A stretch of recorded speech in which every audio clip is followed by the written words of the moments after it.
Hello everyone, and welcome to Let's Play Jak Daxter Part 1 by Raygun91. This is a pretty interesting title. Definitely a classic among 3D platformers, at least in my opinion. Comes second like only to, the mainstream Mario games. This is the... wonder what that is. Anyway, this is my practice file. This is a file from one of my friends from a while back. We're going to be using this one, for the sake of the LP.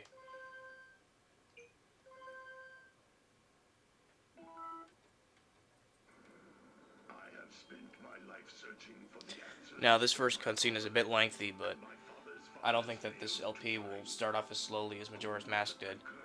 There aren't as many interruptions.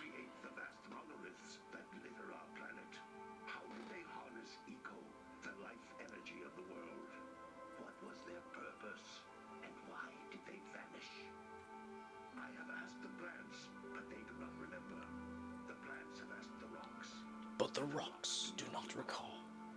Even the rocks do not recall. I love that line. You know, for a game that doesn't focus primarily on the story, it has a pretty good introduction. In my opinion, anyway. Graphics may not be up to scale, but remember that this is like early PS2. At the time, I thought it was great, back in 5th grade or whatever. I could explain what eco is, but honestly, the game will do a better job. Just think of it as like the life force of the Jak Daxter universe.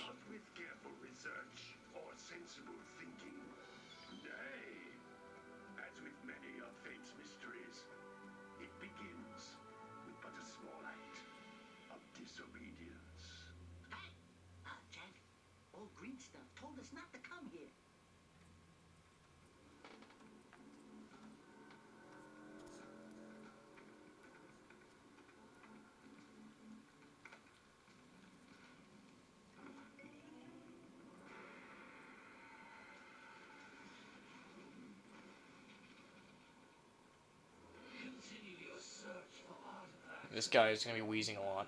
If the locals possess precursor items, you know what to do. Deal harshly with anybody who strays from the village.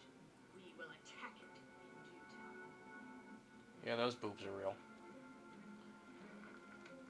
The funny thing is that it's a children's game. Well, I mean, I guess a person at any age can enjoy it. I feel mostly nostalgia whenever I play it, so I'm not sure if like I'd be able to get into it now if I just picked it up for the first time. Probably, but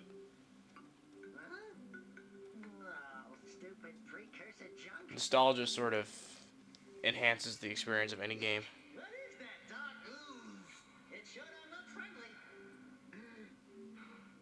The sage yaps on about the precursors that built this place all the time. Where did they go? Why did they build this crap?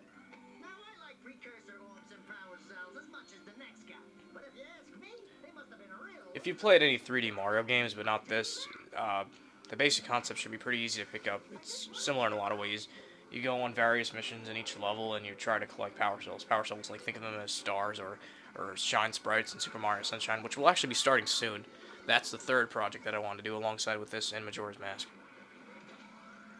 And there you go. Hope you didn't get used to to Daxter based on the way he looked before, because this is how you'll be seeing him in pretty much any of the games he's in. Okay.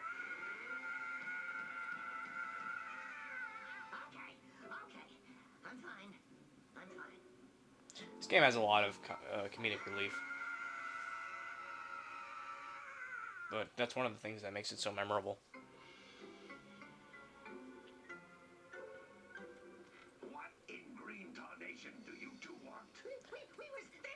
Also, I give this game major props for lack of loading time. I mean, I'm not sure exactly how they did it.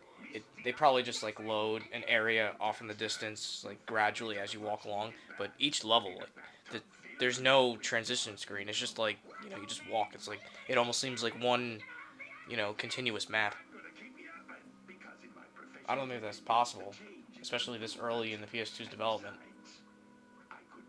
But nonetheless, it's impressive. There's only one person who has studied Dark Eco long enough to have a chance at returning you to your previous form. Carl Acheron, the Sage. But he lives far to the north. Far, far to the north. Of course. Nobody has spoken to him in ages. I would Wouldn't be much of a game if we could just go there. do that either. None of the three Look at this. Look at the way this guy's dressed. Well, I don't mean like just his regular outfit, but I mean like he's got a log on his head, and he's holding it up with his hair. If he's standing on like two smaller logs, two little stumps, and this girl's thong is like, you know, yeah, you could see it. Yes, Kira, that might work. But where are a boy and a half going to get 20 power cells? Kira is pretty much the technician of the game. She's the mechanical expert. Her father is, I guess you could say he's like the master of green eco. Eco is color coded. Each type of colored eco has its own special function. But again, more on that later on. They'll give a proper explanation. My personal favorite is blue eco, just because in terms of gameplay, it's the most useful. We won't find any more of that dark gooey eco stuff, will we? Because I'd hate to fall in again and turn into you. Get in there before I turn you both into ferns. Not bad. I thought that we'd be almost out of time already. At least I have some time to go over the basic controls. Maybe get a power cell or two. I don't know about two, but anyway, so this is the game. If you play Crash Bandicoot, yeah, this is going to be very similar. I actually haven't played Crash Bandicoot, but going by what everyone else says, it's very similar in terms of gameplay. So that's the best advice I could give. You roll with R1 or L1, and aside from that, you walk with the left analog stick, change the camera direction with the right analog stick, punch with square, jump with X. You can actually jump twice. Spin attack with circle, and look in a first-person view with triangle, though that's not really too useful until later on in the game. There's not all that much we need to look at from a distance. Now, these things over here are precursor orbs. They'll basically help us get power cells, and again, power cells are, you know, the main purpose of, well,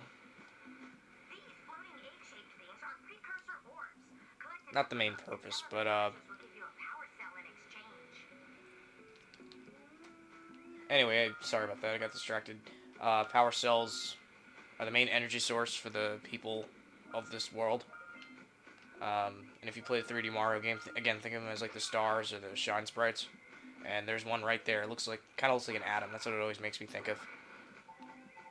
These things are just little targets. They're not really important.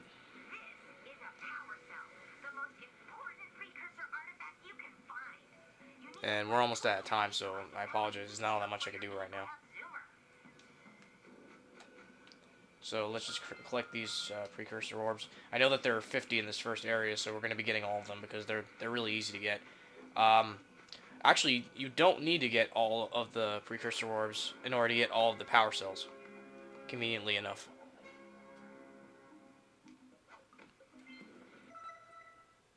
Yeah, that's just letting you know that it autosaves. That's going to make this LP kind of a pain, because if I have to do a retake of something, I'm not sure what I'm going to do. Expect a lot of editing, because obviously I'm not going to be able to go back and redo something if it saves on its own. But you know, I'm going to explain what these are in the next video, only because we have about 30 seconds left. I'll just go over them briefly right now. See how there are 7 boxes over here? You see 4 on screen, 5, 6, and 7's over there. These are scout flies.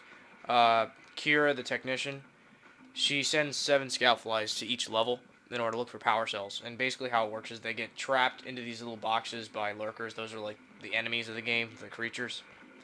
And every time you find the 7th one, you get a power cell. So that's just a constant in the mission design of each level. And on that note, we're out of time, so I'll see you guys in part 2.